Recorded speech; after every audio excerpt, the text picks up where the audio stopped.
Can I just ask you, do you remember the first time we met, which was at St Andrews? Well, I thought we met on a train when you were taking a whole lot of Polish poets around. I was taking Russians, that's right, and they were absolutely rebelling about the fact that the translations, which I'd been entrusted with by Elaine and Valentina and Daniel, I mean, I was not part of the creative process at that stage. My job was to take them up there and help them read the translations. I had done a couple, and they were absolutely rebelling and saying to me that you were under great pressure, I remember, and it was like you were as if you were sort of you needed a shrimping net for them all. No, but the point was that they had been to some this word poetry, like rapping, and there had been a huge audience there at St Andrews. I don't know how had they been there before me. I don't know how they knew this, and they said that's real poetry. You don't know how to rhyme. None of you are rhyming. And you opened your book, the poem and the journey, I think, if I'm not mistaken. I couldn't find, no, it wasn't the poem, it was the other one. 52 Ways of Looking at a Poem. Yeah. Yes, 52 Ways, yes, forgive me, which I've got in front of me as well, but I can't find the passage. You took me into the book and you said, look, this is how it goes. Our literature is so much older. We've been rhyming, and you explained to me how to sort of deal with them. What to say? Because it's the same argument that Brodsky had with Elaine back in the sort of early 70s. Exactly. So, shall we have a little anecdote where you just tell me how I should, because I was trying to find the actual. I haven't got every book here because my library's in London. I'll go and look for it.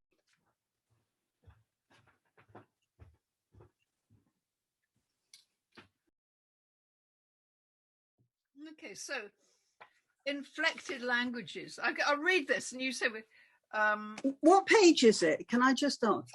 Well, I think it's on page on this one. Page 11 at the bottom.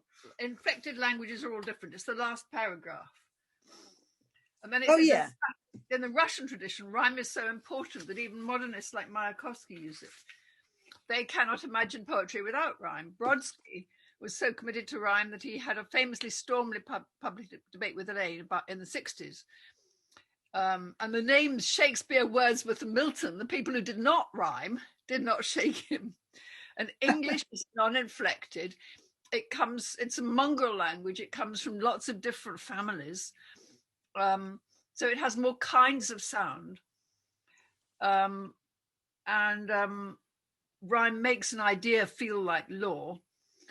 But there's some impulse in poetry which keeps trying to get away from law to freedom. And I think that's the key thing.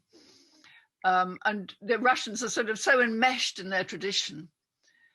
Which is a wonderful tradition. But Valentina argued it was because of the youth of their tradition, because our tradition was, even in terms of the way Russian evolved, they were still using French for, if you like, the haute pensée, the high ideals. What do you think of that as an argument? Does that hold any? I don't know enough about. I mean, Valentina knows lots and lots of Russian poetry, and I don't. But the Greek and Latin did not rhyme, so I can't really argue about the Russian tradition because I don't know it properly. I only know it in translation. But Greek and Latin did not rhyme. They made. I think the most important thing is coherence, and how does a language get words and lines to marry up together, to sound good together, to match each other, to correspond with each other? Well, Greek and Latin, ancient classical Greek and ancient classical Latin, did it by meter. And so this idea of correspond was very important. So, for instance, in a Greek ode, which would be danced and sung as well as spoken, you have one strophe, one verse, and then you have the Antistrophy, which is the mirror verse, in which the syllables exactly correspond. And it's believed that this corresponded to people dancing it, so that the same actions would be on one side and then the same actions would be on another side as the dancers and singers and people speaking the verse communicated to the others. Like in Bukhara, they had Ghazal, and my great-great-aunt was the court poet, and she would sing and dance and play an instrument. And well, you know Ghazal very well, and the rhythm is shash makam, actually, which is the 10-line strophe, something like that, which I've seen. But the point is that the strophes came in pairs. So there might be a 10-line strophe with very complex metrical diversions, and then there would be another exactly the same, but and with different words. So that it would be syllable for syllable the same meter exactly, which we don't have. I've lost the sound. Sorry, I lost the sound after words. I lost the sound. Forgive me, Ruth. Without, you said there'll be the second one. We'll have exactly the same syllables, but different words. So it was a very intricate verbal thing to do, and at the same time, this was expressed in music and dance. Do you think this is reflected in patterns of speech? For example, do you think we hear this when we look at English poets and then we look at American poets? Do you think you see that? Do you think you see those phrases and those repetitions as they're speaking and then as they're writing in the different cultures? Well, I think different people write in their own voice. I mean, that's what I always try and do when I get my students, that you have to write in your voice, nobody else's. Don't try and write in somebody else's voice, write in your own. Yeah. And that varies within a society a lot. Let alone sort of across the Atlantic. Yeah, that's true. That's true. And catching that is something you're very well. I think the first thing that I can say from knowing you is that you're welcoming. So because you welcome the poet that you meet, or even the reader or the person in the audience, there's a kind of openness, and that invites them to be, or to maybe to write themselves as opposed to try and write you. Do you feel that? Do you feel there were two things Elaine Louise said to me, which you seem to be coming very close to, if not on exactly there. She talked about symmetry of punctuation, and she talked about the atmosphere in her writing group. She would not let me come and audit a writing group, and yet she let me interview her, because she said that there's this very delicate trust in the group.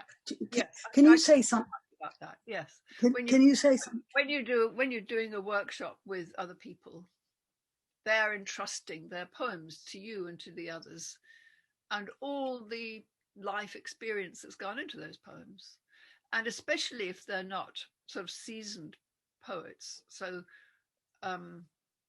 it feels very raw. It feels like holding up their entrails to other people for inspection. Of course, it's in a way it's not really like that. I mean, once you've made a poem, and it's like a Chippendale chair. You look at the joints, you look at how it's made, are there any splinters, does it sit straight and everything. But the experience that goes into writing a poem is really can be very raw, and so you have to encourage an atmosphere in the workshop in which you can talk about the poem and suggest changes to it, but without letting the poet feel that this is a judgment on them. It's just a question of, and that's why it's useful to think in terms of something like carpentry, that you're just trying to make the poem better, so that whatever they wanted to express can be expressed better. What about that sense of transgression, which we hear so much about, and Svetaeva referred to? What is that sense of transgression for a poet?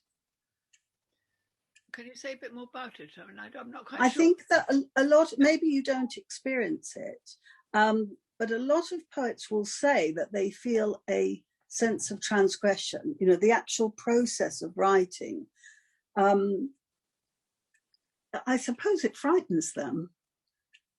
I think we've always got to have a sense of risk.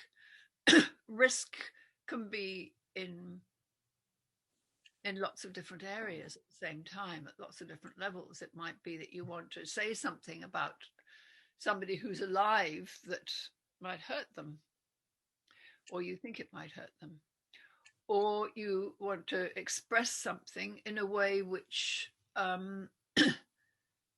which hasn't been expressed before and seems rather daring in terms of simply linguistically. Or it might be political, or it might be that you want to say something so straight out and so in your face that it feels against tact. And you have to balance the tact, the sense of tact and the sense of not saying, which is also in poetry, with the sense of desperate need to say. There are so many different areas in which you can risk something and go to the edge. What about when the poem sort of comes through you? Do you have that experience ever where you're sort of a vessel and you're afraid to impair that process in any way? You sort of efface yourself. Does that happen to you, would you say? Or is it like a musician holding the bow and the instrument and deploying all that training? It happens different ways at different times. I mean, yes. I mean, the most recent poem I've done in public was a poem, I don't know if you saw it, called Night Singing in a Time of Plague, which was for Keats in response on the bicentenary of his death, in response to his ode to a nightingale. And that started with me not being able to sleep in the middle of the night and talking to a robin who was singing in the middle of the night. And it started, "Can't you sleep either?" And that came straight out. So that, yeah. Does it come out, do these things come to you comfortably, or is there sometimes a sense of being overtaken by them? Yeah, sometimes a sense of overtaken, and you have to write it down. If I'm driving the car, I might have to stop somewhere and write it down, or get up in the middle of the night and write it down. Do you set sort of disciplined hours so that you don't write during the middle of the night and things like that? Do you try and keep yourself in a healthy regime? Yeah, I try and keep myself in a healthy regime, certainly, yes. But what I mean is, would you let yourself write just whenever you felt like it at 2 o'clock in the morning or whatever? Can you say something about that? If I'm still awake at 2 o'clock in the morning and there's something I burningly need to write, I need to write it down. So sure, it'll go. But normally I wake up pretty early and start working and and usually stop writing about sort of 7 in the evening. Yeah. So this hasn't gone at all how I thought it might. What I was going to do is to just start with Beethoven, which I've been reading it with a couple of my groups, and with a wide spectrum of experience in poetry and music, and some with none, and it was just universally adored. So thank you. Should I go and get it? Would that be helpful? Well, yeah, I have got some screenshots, but I think it might be easier for you to read from your own copy. Yeah, I'll go and get it. While I'm going up there, what other books should we talk about? Shall I get a whole number? Well, I'll tell you what I've got. I've got slides today for these. I'll show you Alibi and Summer Snow and Fuse Wire. And I've even got Whom Gods Destroyed, just to have a little chat about if you fancied. Rembrandt would have loved you. Darwin. It's just a way of addressing a bit of work. Okay. And then if we want to talk about others, we could do that. I think you might like Emerald very much. Okay, I've actually got Emerald here. And there's also Tidings, which is... Yeah, I've got that. Oh, I love Tidings. I absolutely love it. And I've got it here.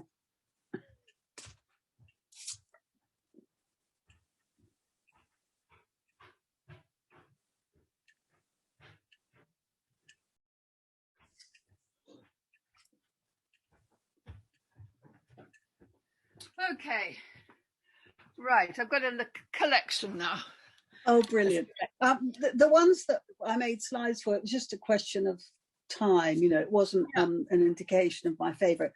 In fact, I thought this one, Tidings, which I got after Christmas, I didn't get it at Christmas, was just, I mean, it is like a prayer book, like what do you call it? Say so, thank you. Yeah. Is it called a psalter? There's something called what's a psalter? Yes, it is. I mean, I think that's a collection of the Psalms, but well, I suppose well, here's my psalter.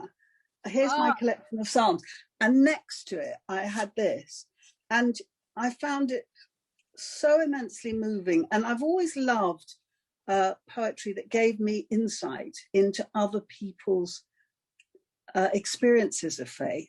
I remember Michael Schmidt wrote a poem about the crucifixion, and I had never truly understood that prior to reading prior to reading his poem. And I think it involved when Christ rose. And I remember that having a very strong impression. And this was another kind of explanation. And I wondered if you would read a bit for us, which was the page. And look, it's funny, you mentioned the robin in Keats' house, you know, saying, can't you sleep either?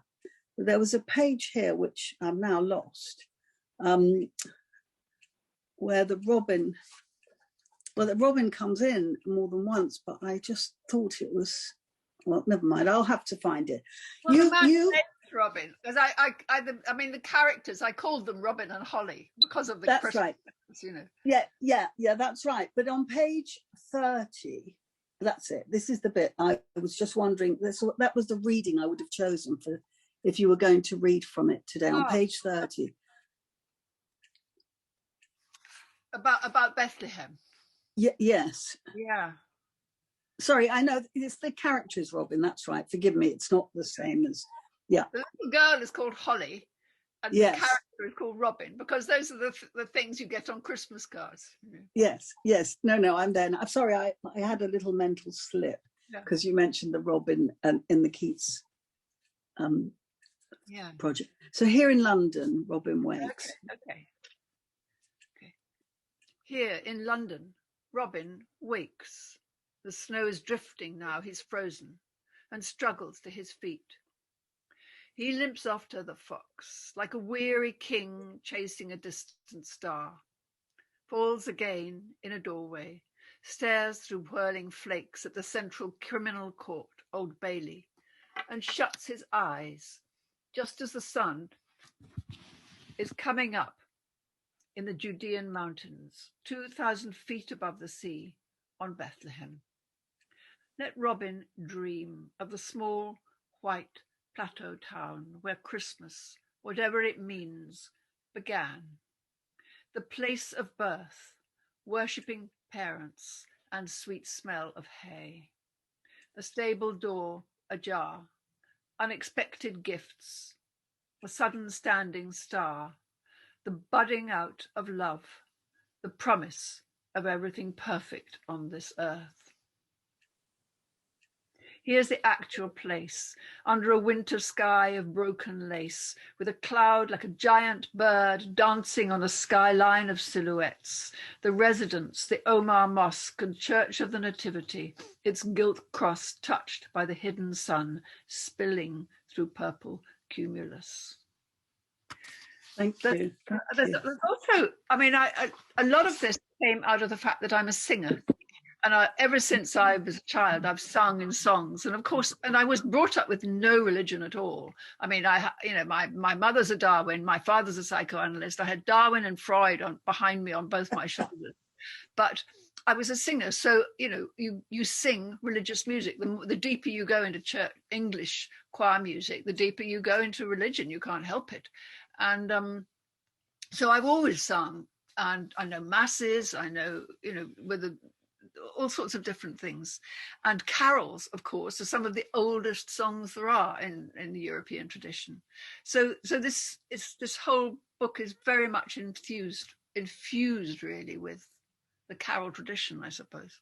And I felt it. I could feel my hymn book at school.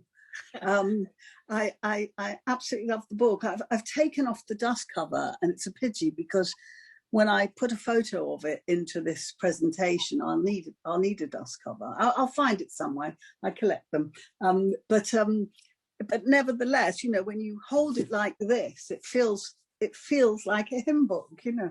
I suppose true. Yes, I'll read you another bit, which is from page 10. Okay. Where the angel of silence wants to help this homeless man who's sort of retreated from the world under a bush. Yes. Can't we reach out and touch him? Can't we reach out and touch him? May this church on its dark hill, spark strung with golden windows and humming with Europe's sweetest, oldest songs, pass through his lonely fears to buried dreams and kindle some unburnt thing in him that longs to change. Behind this freezing layer of cloud, a billion stars spin over all our heads unseen. Absolutely. I mean, you feel the experience of festivals and the way in which they should and can't always broaden outside the household which is experiencing them, or the place of worship. Or so this is, I think it's an important book, because I think that it will, you know, it's a rallying cry in one sense, but I think also it's a handbook. It's a handbook for how to include people. I worked quite closely with a friend of mine who's a psychiatrist for the homeless in Camden, and you know, he took me around to hostels after Christmas, and I met some of the homeless with him and talked to him and so on. Well, one feels it. You mentioned Emerald. Do you want to look at Emerald together, or should we start with Beethoven? Start with Beethoven. And I think I don't mind leaving the plan, because sometimes you're going to come up with a much more interesting approach than I ever will. I think let's go with your plan. I like following your plan. What about the other poem on Vienna, The Shadow Behind the Door? That's wonderful as well. So do you want to read that? What page is that? I like the okay, so Shadow Behind the Door. Page 48. Okay. It's 3.5 minutes. Go ahead. The Shadow Behind the Door. Ramparts of Vienna. An airy view Beethoven loved. The rooms where he wrote the Archduke Trio and rewrote Fidelio. Nothing gave him such trouble. I once asked a professional singer what it was like singing the first act quartet on stage. She said, "The earth moves if you get it right." On display, a showcase all to itself, the canister that held his salt and pepper, rescued at an auction of his things. Separate lids, delicately hinged for each gilded compartment, like tiny harpsichords opening side by side. Amazing, this survived. He rarely picked up anything without dropping it. Every domestic item knocked and broken. In shadow behind the door, a sign says this museum was set up in 1941. Newspapers complained, Jews living in the house of Beethoven, and the family living here was sent to Theresienstadt, then Auschwitz. I think of fallen stones, a Jewish cemetery in forest overgrown by fern, and the story of a cantor's son I heard in Szczecin, Poland. 12, fastest runner in the school. When the Nazis came, his father said, run. He ran, the stretch marked out on sports day, from the synagogue steps to the forest edge. the only one in town who got away. This sign behind the door is Europe too. We are all Vienna, the beautiful city you cannot trust. We know it now, know it again. Creatures of division, evil and good, blown off course by a bitter wind and lost in a haunted wood.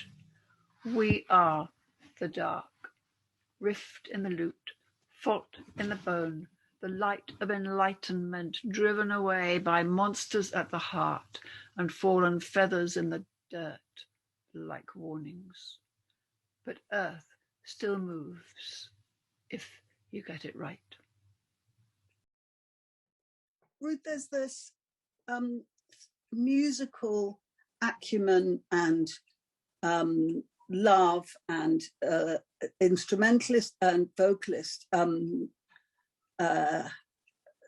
language throughout your work. And it's a very interesting approach that you took to a place which the two of us know well, and which we've sort of found ourselves on the same podium addressing. And you wrote that book called Making an Oud in Nazareth. And we always have ouds at our family celebrations. So the first question I wanted to ask you is, can you play an oud?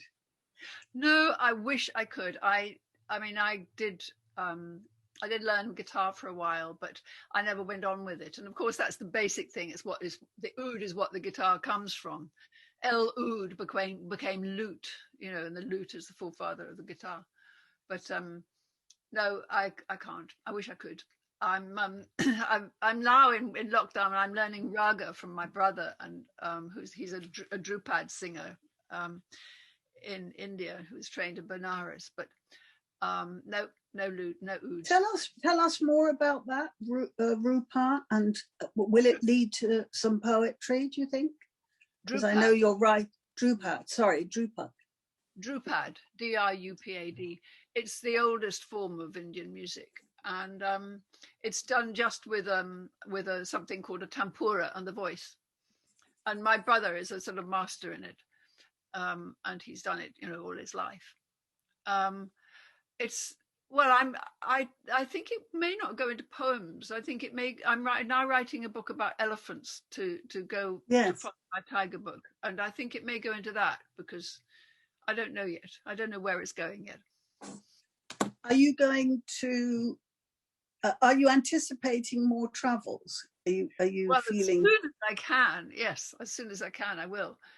But I can't at the moment. So, but I've just been finishing the proofs of my second novel. In fact, I finished them yesterday. So this is a very auspicious day. What's that novel called? It's called Daughters of the Labyrinth, and it's set in Crete, and it is actually centered around the last synagogue in Crete, the last Jewish monument in Crete, which is in West Crete, and it's a little Venetian church originally. But its fate is about the Cretan Jews, really, that the central story of it. But it's also set now. It's about a daughter discovering that her mother was one of these Jews. She had no idea, and that was hidden in the mountains. It's based on some true stories. Do you want to read us? Could you read us a little bit of the book? Wow, I don't know how to. Let me see what I can do. If you can get into the galley, yeah, and then we'll all be queuing up to get our copies. Although I tell you, you're very, very prolific, and I've read you for years, but keeping up. Well, the thing is, I have a lot of. I've sort of noticed that I have a lot of different sorts of things I'm interested in. Well, that's good. That's marvelous. Absolutely brilliant. So here are the proofs now. Okay. Here she is walking through the old town. She's trying to react to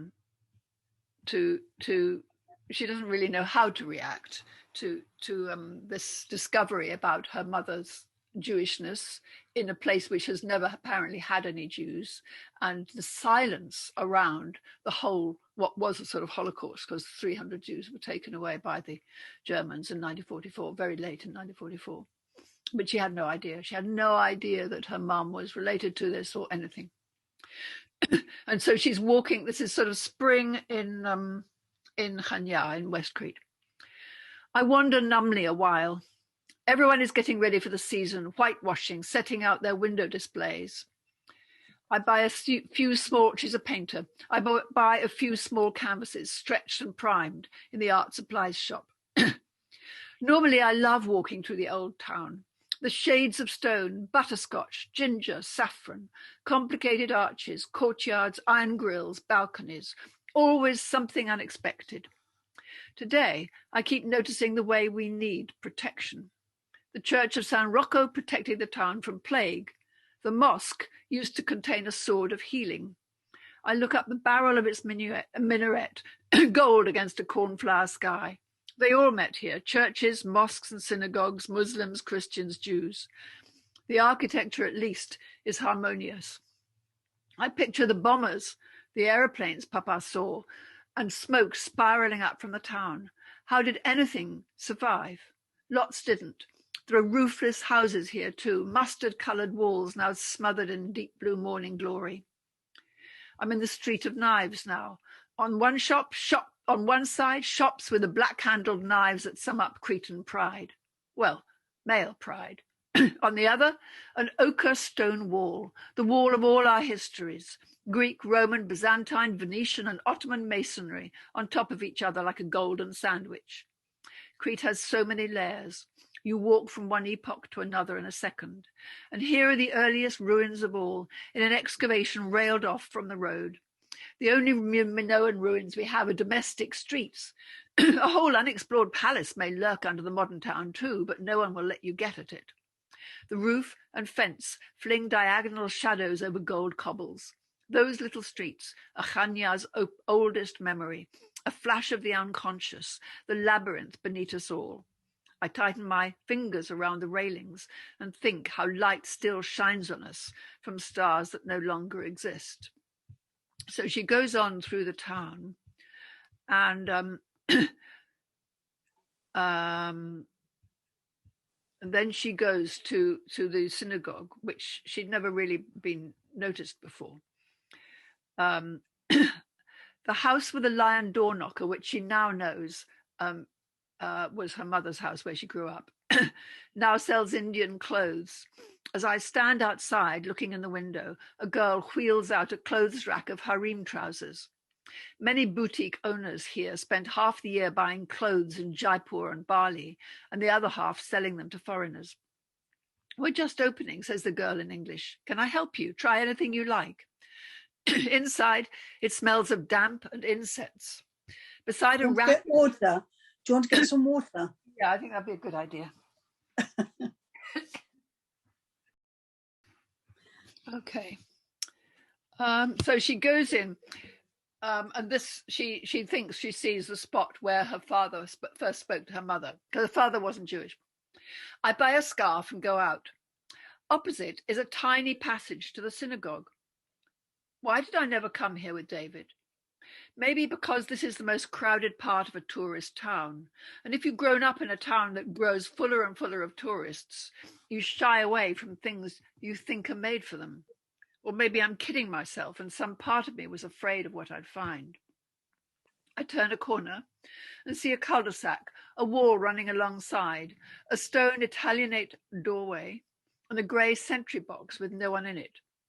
Maybe Jewish places of worship need a police guard these days, but this one is off duty. Still, the door is open, so I step in and unexpectedly down. I find myself in a walled yard under an olive tree beside an ancient little church. The tree has been hard pruned. Only the tips are in leaf, tiny grey fingertips feeling for light. But a haze of new growth runs along every branch.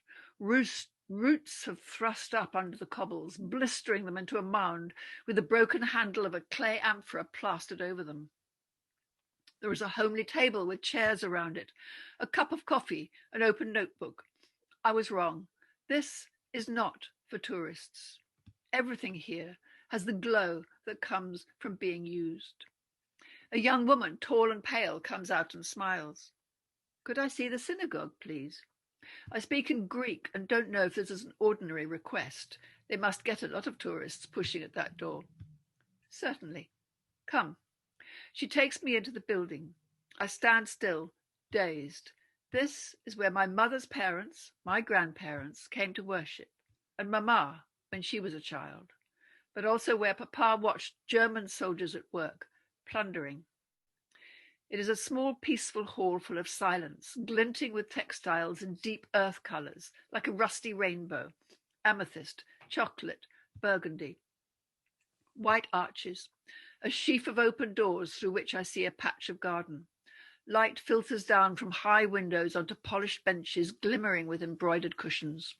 On the left is a wood panel hung with taffeta of smoky topaz. A rose-brown silk lies lightly over a large book open on a lectern. The Ehal, the Torah shrines, is my guide. It is a working synagogue, I say feebly, embarrassed. It is. The service is every Friday night. Everyone is welcome. The prayers are in Hebrew and English. And so she goes on with that. And she doesn't know what's happened. She leads me through to a back courtyard with bare rose stems and tombstones on which small stones have been placed. Whose graves are those? Rabbis, buried here around the time Greek uprisings began in mainland Greece against Ottoman rule. We think there was unrest in town and it was too dangerous to take bodies to the cemetery. Is there a Jewish cemetery in Kanya? I had no idea. There used to be a huge one in Neachora. There are apartment blocks there now and a primary school. And then she talks about the arson. We are standing on the roof of the next door building. Below is the empty sentry box. All the houses are close together. A breeze ruffles my hair and hers. I can't tell where she's from. She has a slight accent. Somehow this place encourages you to bring it your private feelings, but not bubble over with them. It is too dignified for that. I am too overwhelmed to say who I am, why I am here, and she doesn't ask if I'm Jewish. I guess you learn to let people ask their questions and not intrude your own. And so... so beautiful. You learn to let people ask their own questions and not intrude your own. That's so beautiful. Where does it come from? Where does all of this come from, Ruth? What do you mean, where does it come from? Well, all these stories, you said it was based on some lives, and then of course there's your imagination, which vivifies. No, it's based on truth. It's based on real stories. Yes, yes, you said it was based on real lives. people. Yes. Well, it's all lives. Lives. It's all around the story of Etz Haim in Chania, and I've been involved with the person, with the people there for about 13 years. Yes, yes. But then what you're doing, and I can feel it in the same way that you vivify Beethoven and you've vivified Darwin, you sort of enter your characters and then enlarge them. Yes, I like doing that. Sorry, you were going to continue. No, I think that's plenty, because let's go on with Beethoven, really, because we've sort of strayed off into what I'm doing now, but it's been lovely. Well, I know it's good. It's good for us because we're seeing an insight into what's coming next. And yeah, that was particularly moving to me, what you said about giving people space, because I think that's what poems do, isn't it?